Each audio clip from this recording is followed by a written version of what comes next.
Good evening, ladies and gentlemen. We are tonight's entertainment. Sound good?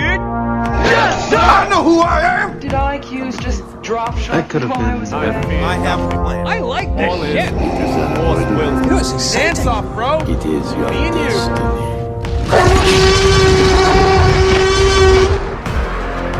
Welcome to the Atlantic Screen Connection Podcast. Let the games begin.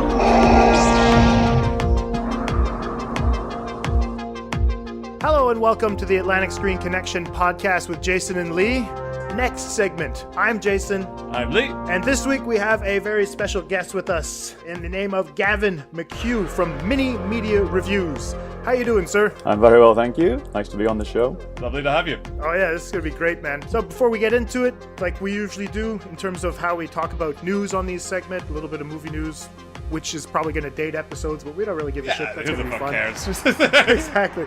Before we get to that, I want Gavin to tell us where we can reach him and what his website is all about. Take it away, sir. I run my own website, Mini Media Reviews, where I mostly review movies, but also TV, and occasionally music, and very occasionally books, which kind of get thrown to the bottom of the pile. Oh. that's that. I would not approach that territory. I am not educated enough to fucking actually review literature. Well, you have delusions of grandeur, you know. I also participate on Twitter with my handle at Mini Media Reviewer, and yeah, I just enjoy a bit of banter on there. So yeah, come find me, have a look, engage, which is mainly the reason you do this in the first place. Yeah, definitely. I like your website. I mean, your recent review on Get Out is really good. And I know there was one that you did on Oscar snubs that was kind of fun too. And so, yeah, if ever you guys can really get out there and go see what Gavin is up to, I highly recommend it. He's a fun guy to interact with. So let's see now, gentlemen. When we get in, movie news. Any movie news that you guys want to share? Go to Gavin, see if he's got anything weird or interesting that we don't. Cool. Well, obviously I'm very excited about seeing Free Fire tomorrow, particularly with the Q&A with Ben Wheatley. You're going to the tour one as well? Yeah, cool. Unfortunately we're like last on the list, so everyone's been doing this for pretty much mostly of a month, and we're just mopping up whatever's left. Bastards, man. Fucking hell. God, I hate where I live. This is terrible. I fucking wish I could get out there and go see that. Must be so fun. Hey, man. Are you gonna try to talk to him there, Gavin? I'm not, but one of the guys who we go and watch films quite often with, they're getting some questions in because they participate in one of the local radio stations review shows called Bums on Seats. So they've got a couple of questions to throw to him. So that'll be interesting to see you can ride those coattails. Yeah, exactly. Piggyback on that. I know man. that. Get a selfie. Very cool. All right, so Free Fire. I'm looking forward to that. Lee saw it and he said it was really fun as well. And so yeah, I'm hoping it comes here to Quebec City soon enough because like I was telling you guys just before the show, we just got Paterson, which has been out for 4 or 5 months now already. To be fair, that's how we get Oscar films. You get some indie films late, but we get Oscar films like 5 months after relevancy. And then we have to count them in like 2017 countdowns, and all the Americans were like, "What the fuck is this? You can't count. You can't read a fucking calendar." All right, cool. Anything else on your news, Gavin? Well, you're not going to enjoy this very much, Jason, but the saw a trailer for Raw, which is a cannibalistic horror. Right, yeah. I heard about that. French language looks really interesting, but you know, I know that you're not that way inclined, so that's probably not up your street. Yeah.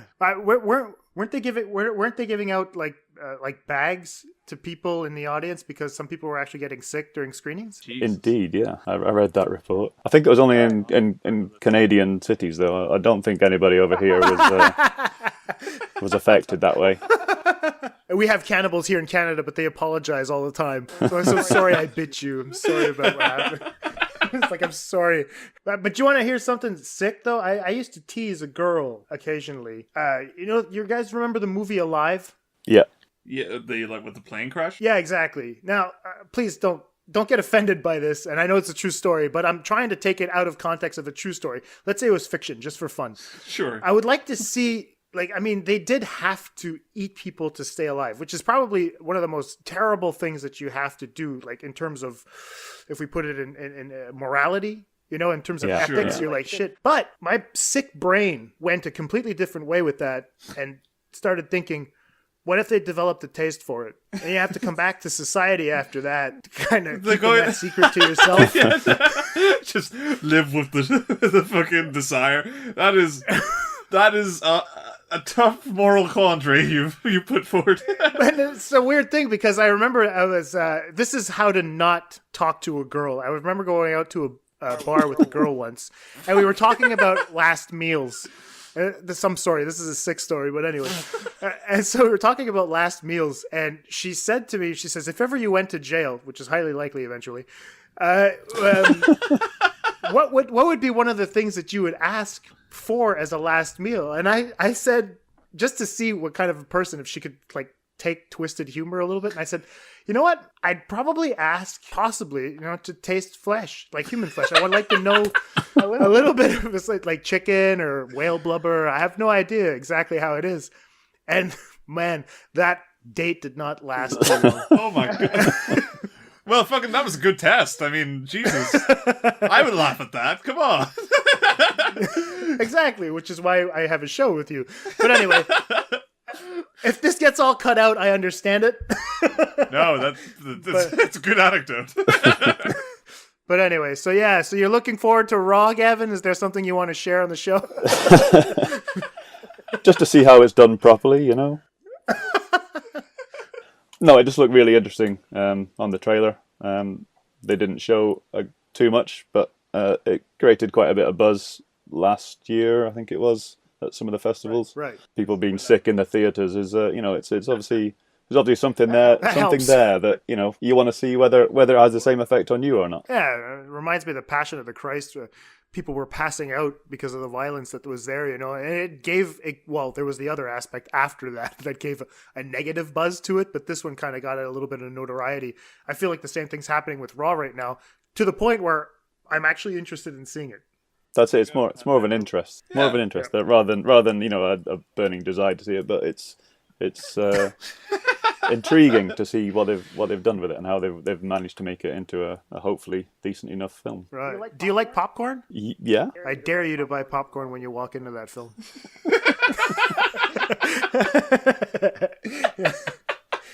It'd be the most insane thing to do. I did it at Passion of the Christ, which is another date. Don't do that. It'd be worse if you go to like a cinema and they do like a hot dog or something. That would be fucked up. Some spare ribs would probably be the one. Yeah. So many people have tuned out by now. Look at these guys. Atlantic Screen Connection trying to bring the cannibal experience to you. Oh Jesus! Oh man, this is so different from our other shows. Fuck, man. That's just me bringing it all down. I'm sorry. Yeah. No. This is great stuff. I need a good laugh. I've been grading papers and I can't stand it anymore. And this is a repetition. Me just going through hell at school. Talking about cannibalism is fantastic. Yeah, it's actually levity in comparison. Oh boy! All right, let's move on because this. Any other stories we could pick apart? The only other thing I've got on my radar at the moment is The Ghost in the Shell, which is out end of this week. Oh, yeah. Right. The live action remake. Have you seen the original? The anime original? Yeah. 95 or anything? Years and years ago, but yeah. Did you enjoy it? Are you sold on it? Is there anticipation here? Well, there is going to be anticipation as to how they decided to make it into a live action film, but I'm not like a fanboy who's going to rail against it if it's different or if they've not done it justice in some people's eyes. But I'm just interested to see what they've done and how they brought that to life, as it were. Jason, are you still doing a show on it? Am I still doing a show on it? Like, aren't you supposed to be on somebody else's show? No, not with me. With somebody else. Oh no! The scheduling conflicts with the other parties I won't mention, but I'll be on a different one of their shows. I don't know if I'm looking forward to this. I mean, the trailers have gotten progressively worse, in my opinion. I'm not a manga fan, so I mean, I have tried to watch it, but there's something about animation that turns me a little off. There are a couple of movies that I did enjoy. Macross Plus was one of them. People have been trying to get me into Cowboy Bebop, and I can't do that. I tried one episode, and I was like, meh. Yeah. Ghost in the Shell, I tried the 95. I'm still progressively getting through it. This one is going to be playing in IMAX here in Quebec City, so just because it'll, give me a trip to IMAX, I might actually go to it. But Lee and I have actually decided to not do Ghost in the Shell and do Under the Skin instead, which essentially kind of ties in a little bit. It's a different version of said movie, I guess. But I don't know. I'm not excited by this for some reason. I watched the trailers. I tried to get into it, and I don't know. I just don't care, I guess. Yeah, that's fine. Yeah, of course it is. Yeah, but Under the Skin is a really good film. Oh yeah. Yeah, exactly. That's why it's more fun to talk about that one. It'd be great. Good stuff. All right. And so Ghost in the Shell, are you planning on seeing it this opening weekend, Gavin? I'd love to. It's my wife's birthday this Friday, so that's going to be taking up this entire weekend, I'm sure. She's turning 40. I've been 40 for 4 weeks, and it's not as bad. It's not as bad as it seems. You guys want to talk about cannibalism again? No, let's talk about something way more depressing. Justice League! Oh, okay. Yeah, have you got a chance to watch the trailer for Justice League, Gavin? I've not. I've strangely been staying away from it. I wasn't a big fan of Batman versus Superman. That was no one was. A long 2.5 hours in the cinema. But I've just kind of lost all interest in it. I feel like I never left that cinema experience. I'm still there. Jesus Christ. Very dramatic. I've not seen that one yet. Is it worth watching? No. No, it's not. And I know there's some nerds out there that are going to just get their fucking panties in a bunch there. To be fair, I think the Twitter response to this one has been so much more reserved. Like, everywhere I read, in complete contrast to everything that came out for Batman v Superman or Suicide Squad, there's a defeat in the air that I never registered before. I mean, that there's still people going fucking crazy, but they're far, far more muted than before. And in the meantime, a growing resentment has started to rise up in that we've been fooled before. Yeah. I read that too. That's interesting to me because that's what I thought would happen or hoped would happen, I suppose. Not specifically against Justice League. I mean, about trailers in general and the hype that comes from them. I wanted to see people steer away from buying into the fucking nonsense that they're being fed. And that does seem to be slowly happening. And it's funny that it's happening here where we've seen so many people get their back up against the wall and start going crazy just to defend these films, that this is the one that's kind of muted. This feels like this would be the last bastion of anything, but of defense. But it doesn't feel that way. It feels kind of like a mixed bag. And I thought the trailer was okay, so I don't know why this was the one that broke the camel's back. You thought the trailer was okay? It's fine. I mean, it's not offensive. I didn't like it at all. It looks like a video game. Yeah. I mean, yeah. But there's no practical sets. I think that's what I tweeted out. I love the color palette and the use of practical sets. I mean, that's just pure sarcasm, which I shouldn't do. But at the same time, I feel like we've seen it before, which is why I didn't care anymore. I thought this was going to, there's jokes now, which I was like, okay, there's a couple of things in there that are really, I thought were funny, but contrasting it with the tone of the film, the color palette, everything seems so jarring to me. It definitely wasn't a trailer to build 5 days worth of fucking mini trailers up to, put it that way. Oh god, that man. Yeah, so that's Justice League. And also Spider-Man had a trailer. Spider-Man Homecoming. Yeah, have you seen that one, Gavin? No, not seen that one either. If it's not got cannibalism in it, I'm not interested. Well, it was better than the Justice League one, and that's me comparing trailers. So I mean, that's criticism. At least Tom Holland looks more like the schoolboy that he should be in the stories, rather than Tobey Maguire and Andrew Garfield. Yeah, no, definitely. He looks the part, he acts the part. So that on the strength of that and his appearance in Civil War, I definitely was interested in seeing this. And the trailer does a good job of just reminding us that character is still good and could be good in his own story. So yeah, I don't know, looks fun. I like the fact that he's a tiny guy. You know what I mean? Yeah. You know, Tobey Maguire got buffed for doing the part, you know, but at this time I'm like, Tom Holland really looks like a tiny guy, and that was the point of Spider-Man, right? It's like against all odds to a certain extent. Yeah, like kind of just scrappy. Yeah, but no, I don't know, man. There's a certain charm to this one so far that I've appreciated. I don't know, man. I like the fact that this one's a little bit more colorful. Yeah. All right, anyway. So on that note, we're going to cut to our promos. But before that, here is this week's film quotes read by Tweens. Stay tuned.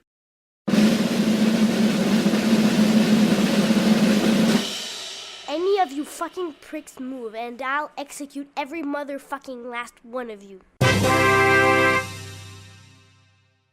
Every week on Real Spoilers, what we do is we take that week's big release on the weeks that we guess right, and we spoil it for you. So if you saw a movie and you want to talk about it with your friends, but maybe you don't have any friends, we can be your friends in podcast form. We'll talk about the movie in rich, vibrant detail, and it's kind of like a book club for movies. Yeah, we're just a bunch of movie nerds. Yeah, and so it's just a long-form conversation about the movie, going through its plot, talking about what worked, and a lot of times what didn't, and making fun of it when it doesn't work. And if you like the show, feel free to share it on your Facebook, social media, Twitter, verse, thing, stuff. So that's what we do on Real Spoilers. It's like a book club for movies, only with less Oprah. Hello, cinephiles. This here is Matt Neglia, part of NextBestPicture.com, and I have one question to ask you. Do you feel like Leonardo DiCaprio really deserved it for The Revenant last year? Do you think somebody else should have won Best Actor? Well, on our podcast called the Next Best Picture Podcast, myself, Will, Michael, and Kristen discuss that and more, as we are always looking for the best in film today and what will ultimately win the Best Picture Oscar. Join us as we review films, talk about the latest news in the awards race, as well as the film industry itself. Thank you very much for your consideration. Hey, see what I did there? Welcome back. I hope you guys enjoyed my kids swearing one more time. Always. Every week. This is the sole purpose for this show is for that segment. So exactly. Those 15 seconds of pure bliss. Yeah. But that's it. So now our next segment is What Did You Watch This Week? Where we discuss what we watched during the week. Pretty self-explanatory. Yeah, pretty self-explanatory. But it's because, some people go bird watching, but that's not this. Anyway, so Gavin, dear sir, how about you take us through what you watched this week? Certainly. The big film that I watched this week is Get Out, Jordan Peele's debut film, which, to be fair, was fantastic. A tense, uneasy time through it all. Yeah, just like an old school horror film. It ticked all the boxes. I just thought it was fantastic. Definitely one to watch. Cool. You saw Get Out also, Lee, right? Yeah. Don't spoil anything, but what specific elements that, without going into spoilers, did you guys like? You said it was a bit of a throwback, Gavin, to old horror type things. Lee, do you agree with that? Is that something that you took away from it as well? I suppose that you would have to have some base understanding of old horror-like things. But no, I guess it was very Hitchcockian, which I'll give it to. Wow. It's all about the sort of measured spaces between the action and the surprise. So it's all about tension. And it's a real Hitchcockian move. Feels like one of those sort of books you would pick up on like an airport, it's like a real page turner kind of thing. The whole thing just keeps you invested the entire time, but at the same time you're dreading the next revelation. So it does have a kind of classic feel to it. Plus it's a real simple concept, the actual idea before even they introduce elements like the hypnosis that people would have seen in the trailer is, just the dread of a black guy going to meet his white girlfriend's parents.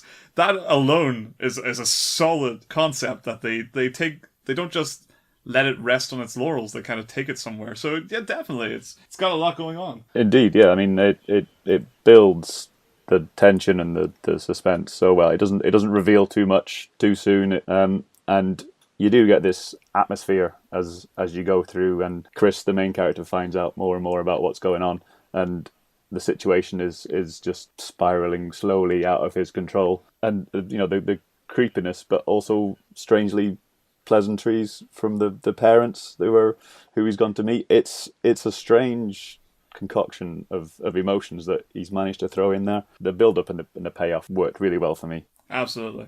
All right, I might give it a shot because that's it. I mean, key word there is Hitchcockian for me. I'm like, okay, cool. I like that. That caters to my sensibilities anyway. Beyond that, it's been a kind of horror-themed week. My favorite. Exactly. There's The Eyes of My Mother, which is another debut director film from Nicholas Pesky. I think I've heard of the film, like as like an art housey kind of film, and that it was creepy, and that was all that I needed to hear. And then... Very good description of it is art house, creepy, horror, stroke, torture type film. Oh, good. Okay. But it's really well done. It's filmed in black and white. It looks great, and you obviously don't get the visceral blood showing quite as much in the black and white as you do with full Technicolor. But it's an all right film. It's not fantastic, but it's one worth to watch. And then beyond that, there's been a couple of older films that have just been put on in the background while I'm doing other things. So I've had Peter Jackson's The Frighteners, which is going old school. Yeah. Exactly. Yeah, it's a superb horror comedy. Michael J. Fox is absolutely fantastic as the lead role. He just brings an awkwardness to a strangely action-based for him. But it's definitely one. It still holds up on a rewatch. Some of the special effects look a bit dated now, although they were lauded back in the day. But it's definitely worth a watch if you've not seen it. I have not seen it. Is this one of those ones that I'm supposed to have heard of? Because I've never even heard of it. Frighteners goes back a long ways. I remember seeing it when I was younger, but yeah, it's 96, so it is quite an old one. But it's one of the ones that's stuck with me for a long time, and so much so that I bought the Blu-ray a couple of weeks ago just so I could just go watch it in some glorious high definition. Nice, cool. And yeah, it still does hold up. But some of the computer generated stuff is you can tell it's of a day. It never really bothers me. I can still watch Event Horizon, and I mean, it looks terrible. Oh, you're damn right, man. Yeah, I could rewatch that too. It's one of the only horror films that I can actually watch, and most people would be like, that's not horror, it's just sci-fi thriller. And beyond that, again, another old one, Hellboy 2, Golden Army. Oh, cool. Guillermo del Toro's follow-up to the original. And again, it's the one I've never seen. I've seen the first one, but I've never seen the second one. Well, they take a road trip to Ireland. You should... Of course. Why wouldn't I expect that? It's where all the demons come from. That was a fun one. It's definitely underappreciated, I feel, as a film anyway, because when people were so taken with the first one, there's a certain charm to it. Mm-hmm. But this one, a lot of people were a little bit turned off. They were like, oh, he's going in a different direction. And you're like, well, yeah, he's telling a different story, but it's kind of fun. I enjoyed the second one but more than the first one. The first one was still a very good film, but I think the second one is more enjoyable for me anyway. Yeah, it's doing its own thing. That's what's fun about it. The first one follows the pattern of the superhero, the reluctant guy and whatnot. Whereas now with Del Toro knew, it's like, well, I've already established these characters, so I'm going to move on to something a little bit more different, something a little bit more akin to what he likes to do, right? So he's exploring so many different types of monsters and stuff in it, so it's kind of cool. Cool, man. All right. Lee, what did you watch this week, man? So yeah, other than Get Out, I've seen Beauty and the Beast remake, which was... okay. Do tell. I guess I never really loved the original Beauty and the Beast. I get it. I get why people love it. I like my princesses to say one thing and try to do something related to that thing, not just say one thing and then totally give up on that character and start something else. So when your lead says I want a life of adventure, that she doesn't just settle for the love story with the beast down the street, The beast down the street, that's beautiful. This is a film that is, I feel, pretty close to the source material. It's got a lot more stuff in it, though, that I also bloats out the film, and that I just didn't care about. Like, we spent a lot more time with the cuddlery characters, the houseware. And after a certain point, there's not much to gain from them except pity. You know, like, oh, it is sad that this has happened to them, but them telling you that every 10, 15 minutes isn't going to make you more sad. It's just going to make you go, oh, Jesus, come on, do something about it then. And then they took away a lot from what I was enjoying, which was like the romance of it. I did kind of buy the Beast and Beauty and the Beast actual story behind it, and that was like the third most important story in the film. So, I don't know. I'm sure people who love the original will love this. I'm sure people that just want to see a Disney film and don't really care will enjoy this. I thought it was okay. All right. I don't know. I had no interest in seeing it in the first place. I was like, I've seen it. You know what I mean? I've seen this version. Yeah. And I'll be honest, I think one of the main reasons I didn't particularly want to see this, I didn't believe in Emma Watson as Belle. Yeah, she...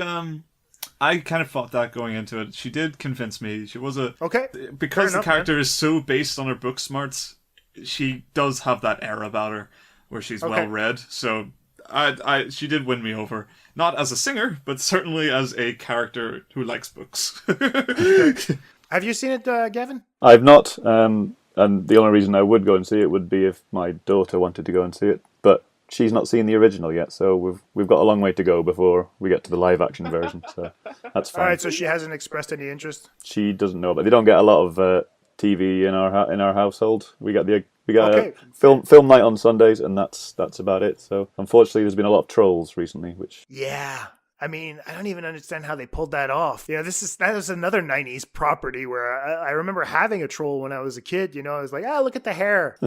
Yeah, that was the only distinction, right? I remember my father had a karate troll, which is kind of funny because he had gray hair. And I was like, hey, look, it's a troll with gray hair. But other than that, what didn't make any sense, you know? I also seen a German horror film called Homesick. It was cool, this one. It was a screener sent to me by the guys from, they're called Banter Flicks. They're based here. They have their own podcast, but they also have their own TV show on a local TV network. And the guy I was talking to, Jim, said, would I be interested in reviewing this one as a screener because it's playing at one of the clubs they're organising at the Belfast Film Festival. So I said, yeah, of course. And nice. I didn't like it. But the important thing was I seen it. Yeah, well, it's bound to happen, man, a couple of times where you're just going to get something where you're like, well, okay, thanks, it was great, but, no. Yeah, I mean, I'm sure people will like it. It's got a good atmosphere to it. It's creepy. It's about a girl who and her boyfriend who move into an apartment and they live under creepy people, and she's got a lot of pressure about a cello competition coming up, and basically how all these factors play into her paranoia that she sort of develops throughout the film. There's not really much more to it than that. I think some people will really like it. They'll like and I think the direction of it was pretty good. I just, I went from bored to kind of jaded as the film went on, as I felt it took a lot of unnecessary cheap cuts at the characterization. So, meh. See it if you can see it. I also seen the 2 Dave Chapelle shows. Oh, cool. Well, we'll meld that together because I've seen it too. Cool. I have never seen a Dave Chapelle stand-up, but my parents turned me on to him. He's great. He's just not a thing here. I think is the problem. He's not talked about here at all, but I hear Americans talk about him all the time. So, I just never thought about actually watching his stuff, but sat down and watched them back-to-back with my parents, and it was fucking hilarious, man. Yeah, those were 2 good shows, man. I didn't laugh as much as I like when I watched his first comedy special, Killing Them Softly, which that one, literally, Killing Them Softly, yes. It was literally that, your fucking belly aches. I had a fun time watching those 2 specials as well. I highly recommend watching Dave Chapelle. Well, that's as much to say. I don't want to give away anything, so I mean, just watch them, and there you go now. I know where to go with that inspiration next. I'll just watch the better ones. Yeah, but he hasn't put out a bad special. I mean, like, there was one, For What It's Worth was the second special that he put out. I think it was for HBO as well. I don't know if it was for Comedy Central, but that one was excellent. He just, he had a couple of jokes in it that he had done for Killing Them Softly, but he expanded on a lot of the stuff that he had, a lot of the subject matter that he had in his first special. These two, Jesus Christ, we're talking about what? There must be a 15-year gap between these specials. Yeah. I had to look into this afterwards because I needed to know who this guy was. And the only other thing I seen was Free Fire. Ben Wheatley's Free Fire, the film that Jason will never see. I got to see the thing that Gavin's getting to go to, is the tour with Ben Wheatley. I got to see that. It came to the Queen's Film Theatre down in Belfast, and it was a great night. It was just a cool atmosphere. I always love going to that screen, and it was just a weird experience. Ben Wheatley was kind of hanging around the forum, and I didn't recognize him at first. He was sitting down kind of next to me while I was waiting for the film to start, and I didn't even realize it was him because I just didn't expect him. I knew what he looked like. I just didn't expect him to be hanging around. I sent you a picture too. I know. That was after he had already kind of stood up and walked on at the point where I had now clocked on that people were getting his picture taken with him. It was already on his way out of the room as people were doing that. But yeah, it was a real good time. The film itself is fucking hilarious. I mean, it's so much fun. It's just a stupid fun concept that they do really well bringing together. I don't know if all the jokes are going to land, but as an action comedy, it's at least far more involving and has a lot more thought into it than your fucking standard anything, realistically. Yeah, and that was cool. And then we did a wee Q&A afterwards, and there was like a fight. You answer a question, you might get a t-shirt, and I had my hand up for a bunch of things because I wanted to know why he keeps picking the 70s after High Rise. High Rise had a point. I was wondering that. do, because I never got the answer to it. He said he picked it for this. He picked the 70s because he didn't want mobile phones in the film, but that didn't explain a lot about the context of, that it was only like half the discussion, and we didn't really get to ask that. Nobody else brought it up, but everybody else kept getting their questions, and they were asking him stuff like, how did you work out the lighting, which isn't his job. So Jesus Christ. So that guy got a fucking badge and I didn't. So what was it like to be the gaffer for the day? Come on, man. This guy's directing the fucking movie. He's talking to the actors. He's blocking with people and stuff like that. The guy's like, hey, I noticed the lights were pretty cool. Did you burn your hands? Exactly. I mean, it was cool. He does seem very hands-on. He did have a lot to say about even storyboarding and stuff like that, and practical effects and stuff. He worked with them a lot, and that stuff, sometimes directors might want that stuff, but they might not be hands-on enough to actually go about trying to make it. But he seemed like he got a good understanding of how that was going. And sound, he seemed to have a really good understanding of where the sound was coming from in the film. So I mean, I could see why somebody jumped to lighting, but it's just, to me, come on, it's like a craft, man. But anyway, that was funny. He was talking about stuff like his influences. He got influences from Tom and Jerry. I like that he talked about how he planned some of the scenes by using Minecraft. And I think, God, yeah. Really? Yeah. He planned, because it's all one location, he planned a lot of the shots just how they looked. He mapped it out in Minecraft and then played them out that way. That's brilliant. So fucking cool. Because maybe then I can be a director, because that seems I can play Minecraft. Yeah. That was such a cool thing. I remember hearing Gareth Edwards embraced VR for Rogue One as well. So I like that people are being creative in how they map out these scenes in new films, and I like seeing that the hands-on perspective that video games can offer people are giving people, and the toolkit. That was super cool to hear. But yeah, I mean, I had a great night. There's so much more information but I mean, gotta leave something for Gavin to enjoy. Thank you.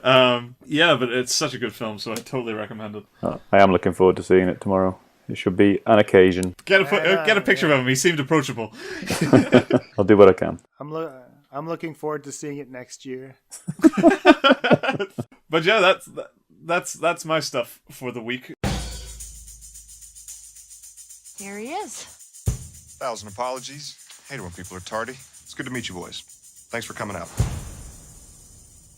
You didn't masturbate before you got here, did you? What? I told you I don't want to work with anybody who's carrying a loaded weapon. Fuck the small talk. Let's buy some guns, eh? You're on a different level now. The guy who represents this merchandise, his lawn is bigger than your whole fucking country. Justine, as gorgeous as ever. Well, you've put on a bit of weight. Fuck off. Check out the merch. That's not what he ordered. Fuck, really? We ordered M16s, different weapon. I'm not running a fucking pizza delivery service. Keep your shit together. You want the weapons or you don't want the weapons?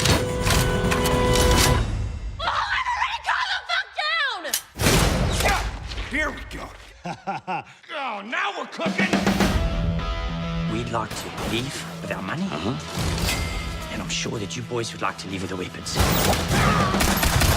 Fuck. Go for the case. What? You're a bird. They're not going to shoot the bird.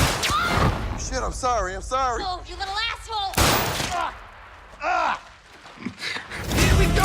Look out for no I'm on the proud tonight. Sing it down. I'll have my fun. I can chew anything I find. Did cheaters bring a sniper? So that's what a fucking brain looks like.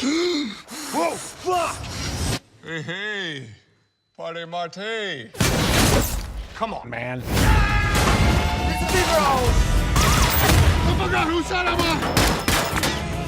I like your cardboard armor. Protection from infection. Shut. Fuck. It's a big roll.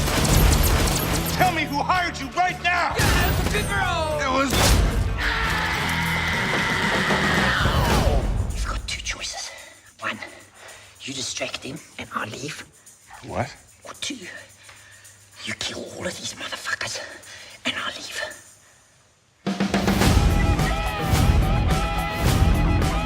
It's a big roll. You seem like a nice girl. We can't all be nice girls.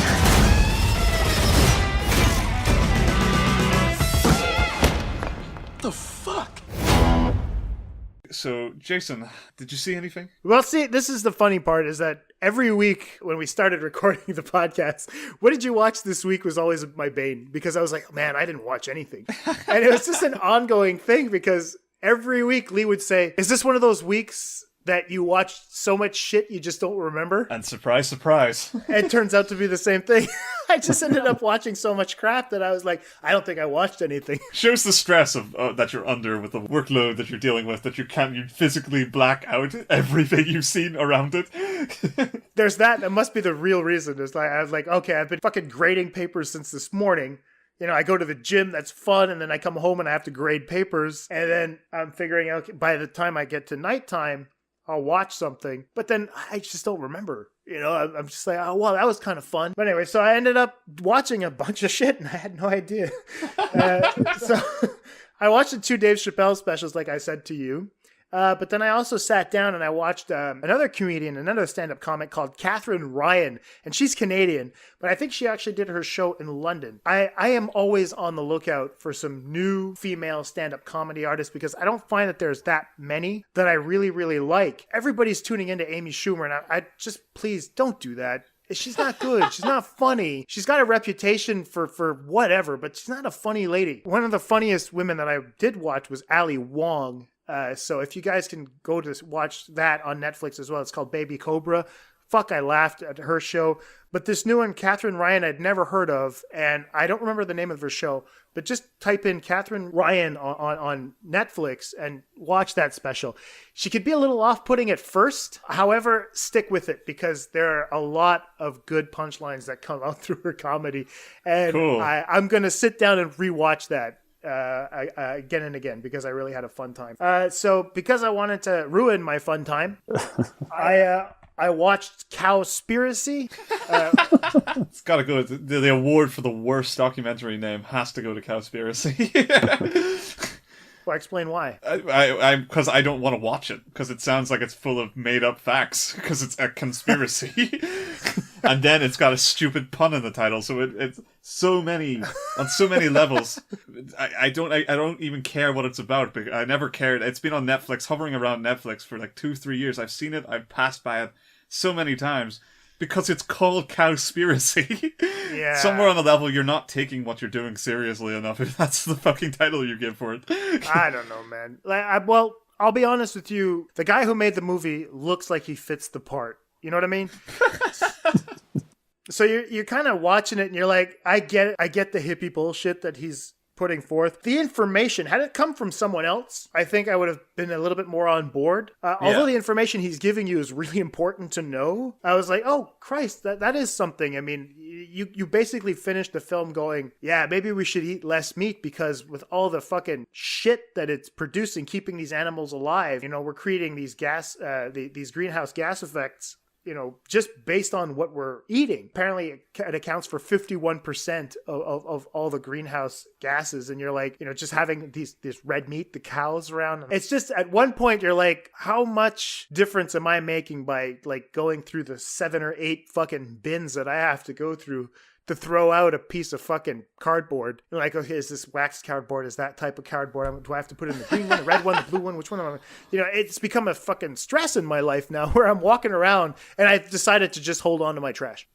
But anyway, so I mean, I think this film was designed to cater to people that are already on board with the theories that this guy's presenting. And so, I mean, there's clearly a bunch of people out there that are like, yeah, we need this. And I'm like, okay, cool. I get it. It's a very important subject. I think it is something that we need to talk about. I just think that they didn't do it in the right way. You know what I mean? So anyway, Cowspiracy, don't waste your time. I've given you the basic information. It's bad to eat this much meat. We should cut down on meat consumption because apparently we're killing ourselves with the methane that's in. On a lighter note, to go back because I was depressed after watching Cowspiracy, I watched a documentary on magicians, which is also on Netflix. And I love that shit. I have no real interest. I'll be fair. I understand. I like being fooled. I think that's the reason why I like movies. I watched I don't know how many of Georges Méliès's films, the short films. He was a guy who used to play parlor tricks, and then he went to film. Back in the early 1900s, and I can understand why, as an illusionist, you would want to have every single medium possible in order to trick the audience. And so I am a magician's audience. I love that, man. I want to be fooled, so much so that my daughter had actually started learning a couple of magic tricks. And she said, do you want me to show you how I did it? And I was like, no, I want to remain naive. She has just been kicked out of magician school. Absolutely. I mean, the first rule is not to give away the secrets. The first question. She's find out how I did it. Enthusiastic about that stuff, man. So if you guys like magic and you want to see a tale about 4 magicians, go watch that. It's called Magicians on Netflix. They didn't really rack their brains. There's no pun intended in the name. It's just called fucking Magicians. I was going to ask you, because I didn't think you had actually said the title, whether it was called Magicians or not. It's called Magicians. Answers that question. Yep. Slowly but surely moving on. The one movie that I did want to talk about a little bit is Silence. I finally managed to watch Martin Scorsese's Silence. I didn't watch it once all the way through. I watched it in 2 instances. I saw it pop up on iTunes, and my girlfriend wasn't looking, and I bought it.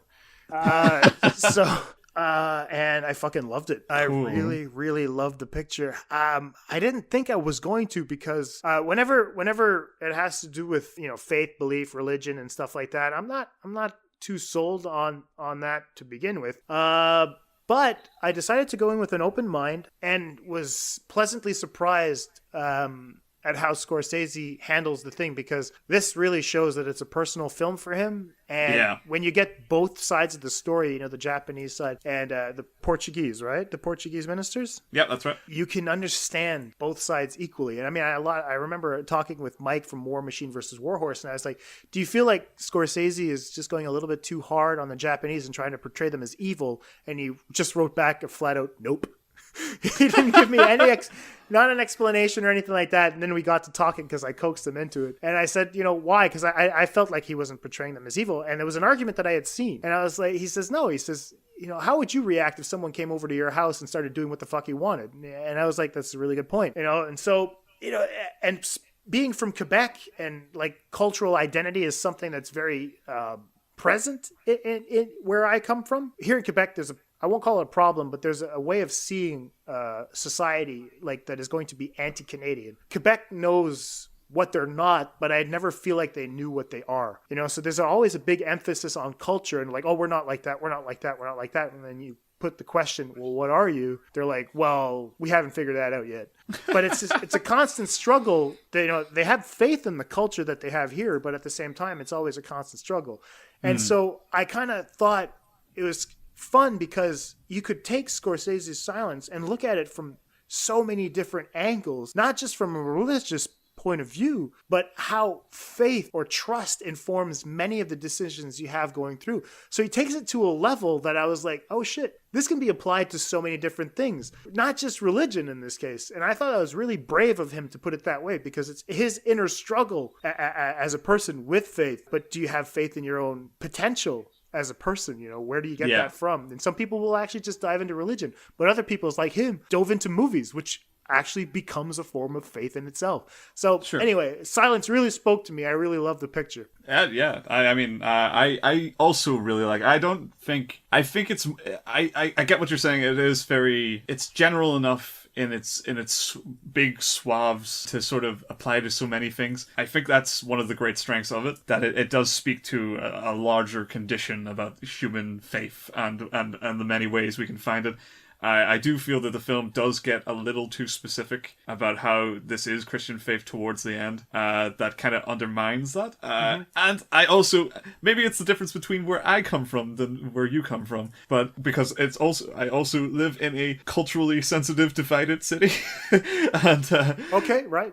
And I suppose when you come from that, and it's as violent and everybody's stepping on eggshells here, or at least that's how I was raised, you start to see bias in every little sentence, and there's creeping bias throughout Silence that maybe isn't obvious, but to me, I was getting pulled out of it every now and then just because of a statement or two here and there that really felt like Scorsese was overstretching. Yeah, he's picking a side. I get it. Yeah, exactly. And it was firmly against the Japanese. Even though he did do a good job of generalizing where they're coming from, I did feel like I understood the argument. I just feel that he went a little too hard on them and didn't really balance it out as much as he should have. And in a film that was so important for balance to be there, that kind of thing did pull me out of it. But at the same time, I still think it was a fantastically crafted film, and you're totally right to call it deeply personal. It is great to see somebody do something that's personal that really is as fascinating to watch as it is like stepping into his mind for a while. Yeah. That was incredible, and I loved the way it's shot. So slow, so well paced. I never felt it's like 3 hours long, and it never felt boring. There's a lot to praise about Silence. It's just something that didn't hit all the right chords for me as a great work of art. But I totally understand the argument. Cool. How about you, Gavin? Have you seen Scorsese's Silence? I did. I saw it way back at the start of the year, and I've got rafts of notes on my review, which I've never managed to formulate into anything coherent. Oh, it's one of those. I know exactly what you're talking about. Yeah, there is that one bane of a fucking film that you're trying to be like, I want to talk about it. I just don't know what angle I should take, Exactly, yeah. I mean, I understand fully the angle of the Japanese, and I had no sympathy hardly at all for the Christians coming there and trying to force their religion onto these people who didn't really know what they would seem to be getting themselves into. So there's a whole aspect of, they don't understand what you're really talking about. They're just enamored by your, the trinkets that you're showing them, the objects that you're bestowing upon them, the little crosses and the rosary beads, and they were just grateful for getting those. And it seemed that whole side of things there was all these themes that were going on, and I had trouble trying to fit it all together. I mean, I no doubt it's a really well made film, and it looked amazing, and the scope of it was fantastic. But the message that was coming through, I struggled with, maybe because I'm not a religious person and I live in fairly open society. There's hardly any prejudice. It's a really nice area. It changes the way that you view things. I do think that at certain points you can say that is the film failing to connect with you on that level more than... I feel that there were some mixed messages in Silence that you can absolutely point at and say, yeah, you know what, I found it hard to follow to a satisfying conclusion there, because it did mislead me at times, and I totally sympathize with that. I mean, again, I'm not religious either, and I still really enjoyed the film. I had problems too with the message. That's fine. I don't know, man. That's fair. I understand that there's issues. Like when I was watching it at first, I was like, why am I feeling a little weird? But at the same time, I was going into the film trying to keep an open mind, but at the same time, myself being not a religious person at all, I was just like, you don't want to heap judgment on these people. You're like, okay, let's hear what they have to say. The open-mindedness came a little bit later. I'd say maybe 45 minutes into the film, where I was trying to just listen to what Scorsese was telling me. You know what I mean? And I think that was great. I loved how, I don't know, I love how exposed it felt. Like you said, it was a journey into his mind, and I was like, holy shit, there's a lot going on in here, man. And you're talking about the camera work, and I mean, it's very reserved, right? Absolutely. It feels as though there's an uncertainty. As certain as the camera work is, he'll go to these really wide shots where he's going to just let it linger, you take it in as much as you're taking it in, like the beauty of a landscape, or, just a specific location with the people, he'll let you take it in. And at the same time, that's not something we're used to from a guy like Scorsese. It's very active. If you compare this film to The Wolf of Wall Street, you're like, what the fuck, man? These are very different beasts. And so, yeah, I don't know, man. It really connected with me on a level. Not so much that I'm going to go back to church, but I really love the film. Yeah, I think it's definitely a film that I really do find interesting enough to want to pick apart someday. Maybe not soon. I feel like I want to let it savor, let it build itself to a point where I feel interested enough in flagellating myself again with the characters, and to get to that point, I feel a little distance is required. But I really do think it's a fascinating film.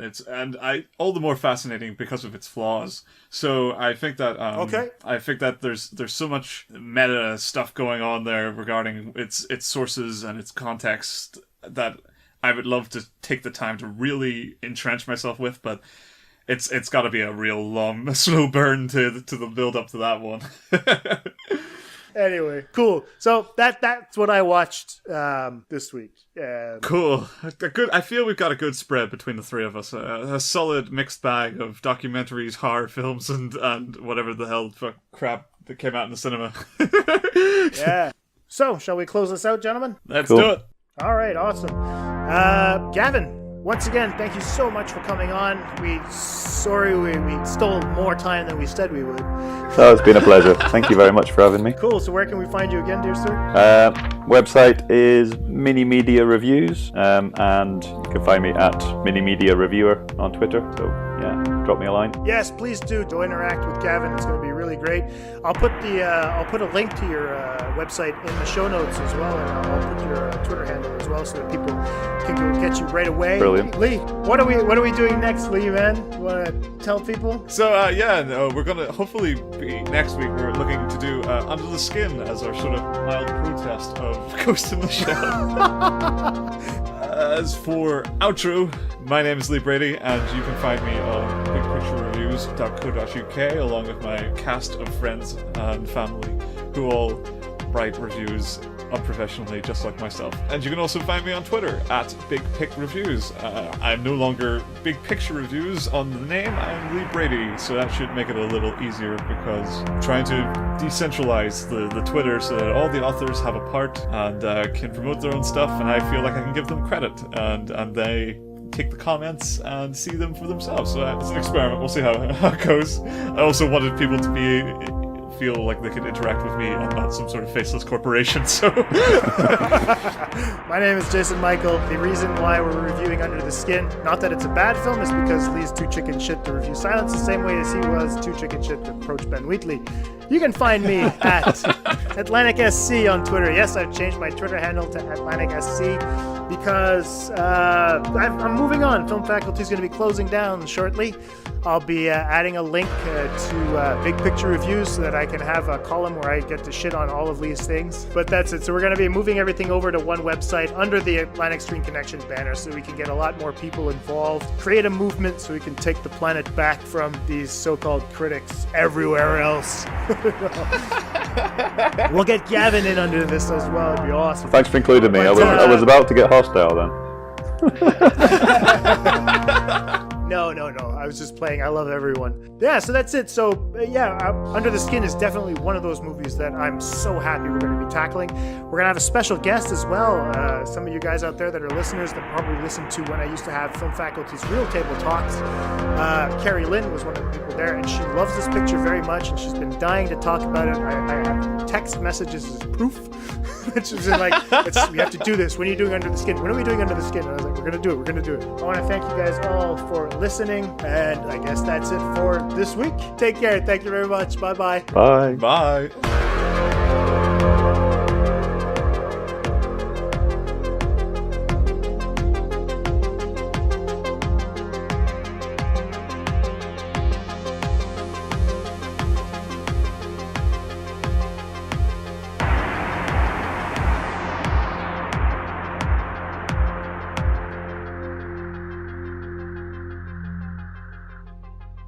This conversation can serve no purpose anymore. Goodbye.